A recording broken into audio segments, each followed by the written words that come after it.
بسم اللہ الرحمن الرحیم نحمدہ ونصلی علی رسولہ الکریم اما بعد السلام علیکم ورحمۃ اللہ وبرکاتہ۔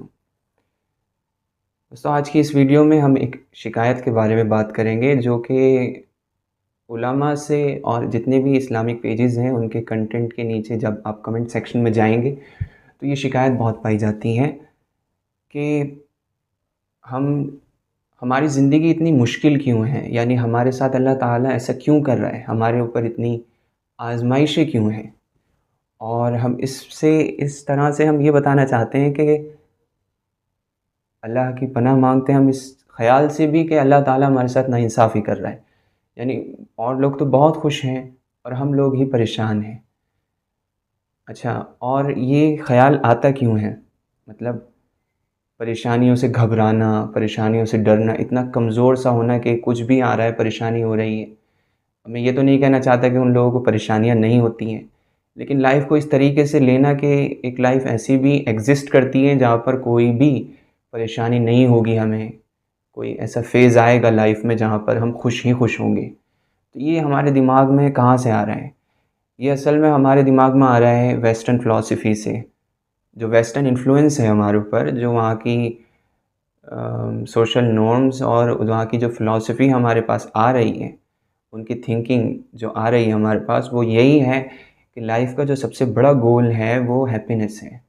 Happiness is the biggest goal of life, اور اسی ہی کی طرف ہمیں اپنی زندگی کی ساری محنتیں لگانی چاہیے۔ اور اگر یہ نہیں ہے ہمارے پاس، ہم ہر وقت خوش نہیں ہیں، تو ہمارے ساتھ کوئی پرابلم ہے، ہم مطلب کچھ غلط کر رہے ہیں یا ہمارے ساتھ کوئی غلط کر رہا ہے۔ اور کیونکہ ہم اللہ تعالیٰ پر بلیو رکھتے ہیں، اسلام پر، کہ یہ پوری کائنات خدا چلا رہا ہے، تو مسلمانوں کے ساتھ یہ ہو جاتا ہے کہ کیونکہ مجھے خوشی نہیں مل رہی ہے تو اللہ تعالیٰ یا تو ناراض ہے یا نعوذ باللہ میرے ساتھ ناانصافی ہو رہی ہے، باقی سب لوگ خوش ہیں۔ لیکن ہم اگر لائف کو ان کی فلاسفی سے ہٹ کر اسلامک فلاسفی کے انڈر میں دیکھیں گے، اسلامک فلاسفی کے اکارڈنگ دیکھیں گے، تو لائف کیا ہے؟ لائف کے بارے میں اللہ تعالیٰ فرماتا ہے سورہ بلد میں، لا اقسم بہذا البلد، اللہ تعالیٰ قسم کھاتا ہے مکہ کی، پھر آگے فرماتا ہے ووالد وما ولد، ایک دوسری قسم کھانے کے بعد کہ آدم علیہ السلام، والد سے مراد آدم علیہ السلام اور ان کی تمام اولاد کی قسم، یعنی پوری ہیومینٹی کی قسم کھانے کے بعد اللہ تعالیٰ فرماتا ہے کہ ہم نے انسان کو لقد خلقنا الانسان فی کبد، ہم نے انسان کو مشقت میں پیدا کیا ہے، یعنی مشقت ہی اس دنیا میں انسان کے لیے ہمیشہ کے لیے موجود رہے گی، چاہے وہ کتنا ہی کچھ کر لے۔ یہ جو مشقت ہے، جو یہ ٹرائلز ہیں، جو یہ آزمائشیں ہیں، یہ کبھی ختم نہیں ہوں گی، اور ہر انسان کو موجود رہیں گی ہر وقت اس کی لائف میں۔ ایسا نہیں ہے کہ خوشیاں نہیں آئیں گی، وہ ایک سٹیجز ہوں گی، کبھی خوش ہوگا کبھی غم ہوں گے، لیکن علماء جو فرماتے ہیں اسلامک فلاسفی جو کے بارے میں کہ اسلام میں اور اصل زندگی میں جو دیکھا گیا ہے وہ یہ کہ بڑا پارٹ جو ہے ایک آزمائشوں سے بھرا پڑا ہے ہر انسان کا۔ اور اگر ہم یہ دیکھیں کہ ہم یہ سوچیں کہ ہم نیک ہیں، ہم نیک اعمال کرتے ہیں، تو ہمارے ساتھ ایسا نہیں ہونا چاہیے۔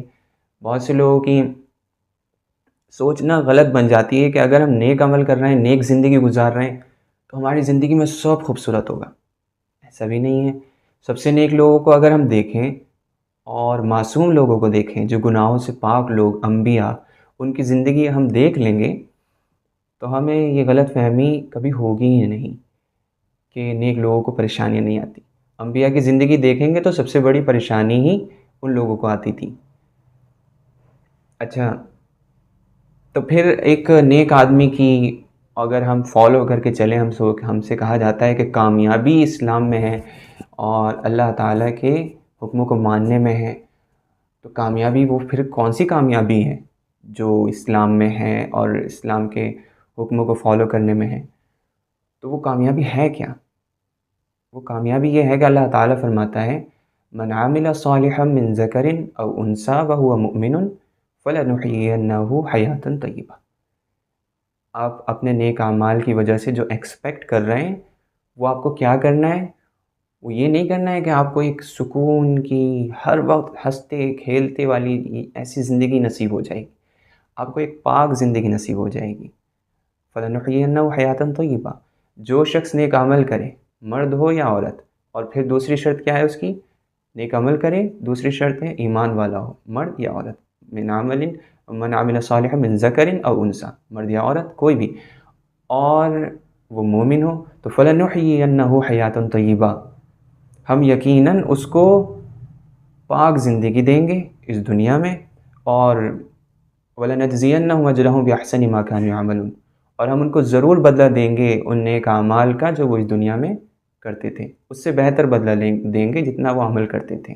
تو یہ آخرت کا ریوارڈ ہو گیا ان لوگوں کا. تو اس سے یہ پتہ چلتا ہے کہ پاک زندگی ملے گی، یہ ریوارڈ ہے دنیا میں. دنیا میں تو اتنا ہی ملے گا، آخرت میں تو آپ کو پرفیکٹ زندگی ملنے والی ہے. وہاں تو وہ خوش نصیب لوگ ہیں. وَأَمَّا الَّذِينَ سُعِدُوا فَفِي الْجَنَّةِ خَالِدِينَ فِيهَا، تو وہ لوگ جو خوش نصیب ہیں وہ جنت میں ہوں گے، تو ان کو تو ہمیشہ کی خوشی، ہر چیز جو آپ سوچ سکتے ہیں اس سے بڑھ کر وہاں ملے گا. دنیا میں ایک پاک زندگی ملے گی. تو آپ پاک زندگی کو پتہ کر لیتے ہیں وہ کیا ہے. اچھا، پاک زندگی یہ ہوتی ہے کہ پاک زندگی میں ہمیشہ آپ پرسکون رہتے ہیں. دیکھیں، لائف تو باہر سے آپ کو کوئی دیکھے گا، اور ایک کافر کو دیکھے گا تو اسے یہی دکھے گا کہ یہ بھی اتنی ہی پریشانی میں ہے اور وہ بھی اتنی ہی پریشانی میں ہے. لیکن جب آپ کو اندر سے کوئی دیکھے گا، دیکھ نہیں سکتا، اگر دیکھ لے تو آپ اتنے سکون میں ہوں گے اور اتنی شکر گزاری میں ہوں گے کہ آپ کو اندازہ بھی نہیں ہو سکتا. وہ کیسے؟ کیونکہ آپ کو یقین ہوگا کہ جتنی بھی پریشانیاں میرے اوپر آ رہی ہیں یہ بیکار نہیں جائیں گی. میں نے اگر صبر کر لیا تو آخرت کا اتنا بڑا اجر میرے لیے ہے ان چیزوں کے بدلے میں کہ میں سوچ بھی نہیں سکتا. اور کافر کے ساتھ کچھ ایسا ہو، ناشکری کرے گا، سب سے پہلے تو مایوس ہو جائے گا اور خودکشی تک سوچ چلی جاتی ہے، سوسائڈ تک. لیکن مسلمان کیا سوچتا ہے؟ جتنی بھی پریشانیاں آتی ہیں کہ اس پہ ایوارڈ ملے گا، جتنی بھی اس کے ساتھ راحتیں آتی ہیں اس پہ شکر کرتا ہے. حدیث ہے اس کے دونوں ہاتھ میں ہم کہتے نہیں کہ دونوں ہاتھ میں لڈو ہیں، مومن کے دونوں ہاتھ میں لڈو ہیں. ایک میں اگر پریشانی آ رہی ہے تو وہ صبر کر لیتا ہے، اس پہ بھی اس کا درجہ بلند ہو گیا. خوشی مل رہی ہے، شکر کر لیتا ہے، نعمتوں میں بڑھوتری ہو گئی، اور بھی زیادہ نعمتیں بڑھ گئیں. تو مومن کے ساتھ تو ایسا معاملہ ہے. جیسے ایک کوئی شخص جاب کرتا ہے تو مہینے بھر وہ محنت کرتا ہے، اور کبھی کبھی تو ایسا ہوتا ہے اس کو ذلت بھی جھیلنی پڑتی ہے، کتنی پریشانیاں آتی ہیں، لیکن اسے ایک امید ہوتی ہے. وہ سب کچھ اس وجہ سے جھیل لیتا ہے کہ مہینے کے آخر میں مجھے سیلری ملنی ہے. کاشتکار ہوتا ہے، وہ سال بھر محنت کرتا ہے، کوئی بھی فصل ہو 6 مہینے کی، سال بھر کی، وہ محنت کرتا رہتا ہے، گندا ہوتا ہے، مٹی میں رہتا ہے، اور کتنی محنت کرتا ہے، اس کے باوجود بھی وہ ہنستا ہوا گھر جاتا ہے. کیوں؟ کیونکہ اسے پتہ ہوتا ہے کہ یہ سال بھر میں 6 مہینے میں مجھے اپنا ایوارڈ ملنے والا ہے، مجھے اپنا ریوارڈ ملنے والا ہے. تو وہ اس وجہ سے ساری مشقتیں برداشت کر لیتا ہے. لیکن ایک مومن کو پتہ ہے کہ اس دنیا میں کوئی بھی چیز ایسی نہیں ہے جو جنت کی نعمت کے برابر بھی ہو، قریب بھی جائے. اتنی بڑی نعمت مجھے ملنے والی ہے اگر میں ذرا سا یہاں برداشت کر کے چلوں، اور اگر میری جو یہ پریشانیاں ہیں، آزمائشیں ہیں، آ بھی رہی ہیں، تو یہ اتنی بڑی نہیں ہو سکتی جتنی بڑی انبیاء کی زندگی میں آئی، اللہ کے سب سے قریب بندوں کی زندگی میں. تو وہ اس سب کو سوچ کر اطمینان سے اور سکون سے رہتا ہے. پھر ایسے بندے کی زندگی پاک اس لیے بھی ہوتی ہے کیونکہ آپ اس کو کسی گندی جگہ پر نہیں دیکھیں گے. ایسی جگہ پر جہاں پر لوگ، معاشرہ، ایک ڈیسنٹ لوگ جنہیں کہتے ہیں، وہ آپ کو دیکھ کر برا مانیں، گھن کھائیں آپ سے، ان کا ضمیر آپ کو برا جانے، آپ کا ضمیر آپ کو ملامت کرے. ایسی جگہ پر ایسا مومن بندہ نہیں پایا جاتا. فحاشی کی جگہ پر، گالی گلوچ کی جگہ پر، اور غلط کاموں کی جگہ پر، اور اللیگل کاموں کی جگہ پر، کیونکہ وہ اللہ کی مان کر چلتا ہے تو اس کی زندگی پاک ہو جاتی ہے ان چیزوں سے. تو ایسی زندگی ملتی ہے، سکون کی زندگی ملتی ہے. اور اللہ تعالیٰ فرماتا ہے کہ جیسے ہم لوگ یہ جانتے ہیں کہ ایک ہیپینس اور خوشی کو ایک گول سا بنا دیا گیا ہے ہمارے لیے، تو ہمارے لیے اصل گول ہونا کیا چاہیے؟ تو اللہ تعالیٰ نے ہمارا گول، ہمارا مقصد ہمیں بتا دیا ہے. وَمَا خَلَقْتُ الْجِنَّ وَالْإِنسَ إِلَّا لِيَعْبُدُونِ، میں نے انسانوں کو اور جناتوں کو اپنی عبادت کے لیے بنایا ہے. ٹھیک، اس لیے نہیں بنایا ہے کہ وہ اپنی خوشیاں اور اپنا ہی ڈھونڈتے رہیں ہر وقت. دنیا میں تو انہیں میرا کام کرنا ہے، آخرت میں نے ان کی خوشی کا انتظام کر رکھا ہے. پھر وہ میرے مہمان ہوں گے، میں ان کا میزبان ہوں گا. جنت میں اللہ تعالیٰ ہمارا میزبان بنے گا، ہم اس کے مہمان بنیں گے۔ تو اگر وہ ریوارڈ پانا ہے اور وہاں پہنچنا ہے تو دنیا میں تو عبادت کرنی ہے اللہ کی۔ دنیا میں عبادت سے کیا مراد ہے؟ دیکھیے، نماز، روزہ، زکوٰۃ، حج، جتنے بھی ارکان ہیں اور نفلی عبادات ہیں، صدقہ خیرات، یہ تو کرنی ہے۔ اور یہ کرنا کس لیے ہوتی ہے کہ ہماری پوری زندگی، جو ان کے علاوہ جو پارٹ ہے زندگی کا بڑا پارٹ، اس میں بھی عبادت کرنے لگے ہم اللہ کی۔ کیونکہ اللہ کی عبادت کا مقصد یہ ہے کہ عبادت کا مطلب ہوتا ہے بندگی کرنا، غلامی کرنا، اطاعت کرنا، ماننا باتوں کو۔ تو وہ کیسے ہوگا کہ ہر جگہ ہم اللہ کی مان کر چلیں، جیسا اس نے لائف سٹائل ہمیں دیا ہے اس کے تحت چلیں۔ تو یہ ہمارا مقصد ہوگا۔ جب ویسے چلنے لگیں گے تو زندگی ویسے ہی پاک ہو جائے گی، ویسے چلنے لگیں گے تو ایمان اتنا مضبوط ہو جائے گا کہ کوئی بھی آزمائش، کوئی بھی پریشانی ہمیں پریشان نہیں کرے گی۔ ویسے چلنے لگیں گے تو ہمارے دل میں انبیاء کی محبت آ جائے گی، ویسے چلنے لگیں گے تو اس کے نیک بندوں کی محبت آ جائے گی۔ پھر ان کی زندگی سے ہمیں عبرت حاصل ہوگی، وہ یہ کہ ان کی زندگی میں کتنی پریشانیاں ہیں، جب بھی انہوں نے کتنے بڑے بڑے مقام حاصل کیے اور اللہ نے ان کا نام کیا۔ اس دنیا سے چلے گئے پھر بھی ان کو یاد کرنے والے زندہ ہیں اور قیامت تک زندہ رہیں گے۔ تو اتنی پاک اور صاف زندگی بھی ان کو اللہ نے دے دی۔ یہ نہیں کہ آزمائشیں آئیں تو پھر ان کی زندگی کچھ تھی نہیں، ایسی زندگی تھی کہ لوگ مثالیں دیتے ہیں اب تک، اور وہ ہمارے رول ماڈل ہیں اور سب کچھ ہیں، اور ان کا نام اب تک ایسا ہے کہ بلند ہے۔ آپ صلی اللہ علیہ وسلم کے بارے میں فرماتا ہے وَرَفَعْنَا لَكَ ذِكْرَكَ۔ خیر، ان کی تو مثال ہی دینا بہت اعلیٰ مثال ہے ہم لوگوں کے حساب سے۔ تو صحابہ کی دیکھ لیں، ہم لوگ صحابہ کے نام اب تک زندہ ہیں، ان کی مثالیں دی جاتی ہیں۔ وہ صرف اس لیے تھا کہ وہ ہماری طرح روتے نہیں تھے۔ ہم رونے لگتے ہیں، ہم لوگ اللہ پر سیدھی انگلی اٹھا دیتے ہیں، نعوذ باللہ۔ ہم لوگ یہ کہنے لگتے ہیں ہمارے ساتھ ناانصافی ہو گئی، کیونکہ ہم نے صحابہ کی زندگیاں نہیں پڑھی ہیں۔ اور جب بھی کچھ ایسا ہے، اور اللہ تعالیٰ منع نہیں کرتا ہے کہ ایک اچھی زندگی کی خواہش نہیں رکھو، ایک پاک زندگی کی۔ اللہ تعالیٰ نے تو دعا سکھائی ہے، ہم ہر نماز میں پڑھتے ہیں ربنا آتنا فی الدنیا حسنہ وفی الآخرۃ حسنہ وقنا عذاب النار۔ اے اللہ، ہمیں دنیا میں بھی بھلائی دے، حسنہ مطلب اچھائی دے، اور آخرت میں بھی اچھائی دے، بھلائی دے، خوبصورتی دے۔ حسن معنی حسن، خوبصورتی کو کہتے ہیں۔ تو ایسی چیزیں جو خوبصورت ہوں، اچھی ہوں، ایسی زندگی دے۔ تو دنیا میں مانگنا تو ہے، لیکن آزمائش آئے تو پھر کس طرح سے سوچنا ہے، شکایتیں نہیں کرنی ہیں جا جا کر ہر جگہ، اور اللہ پر نعوذ باللہ انگلی نہیں اٹھانی ہے اس کی محبت پر۔ وہ جو ہے وہ ہمیں پرکھتا رہتا ہے، کیونکہ ہم جب جس درجے پر ہیں ابھی، اس سے اوپر بھی تو لے کر جانا ہے۔ اور وہ اگر ایسے ہی لے جائے گا تو سب بندے شکایت کریں گے اس سے کہ تو نے اس بندے کو اونچا درجہ دیا، کس وجہ سے دیا؟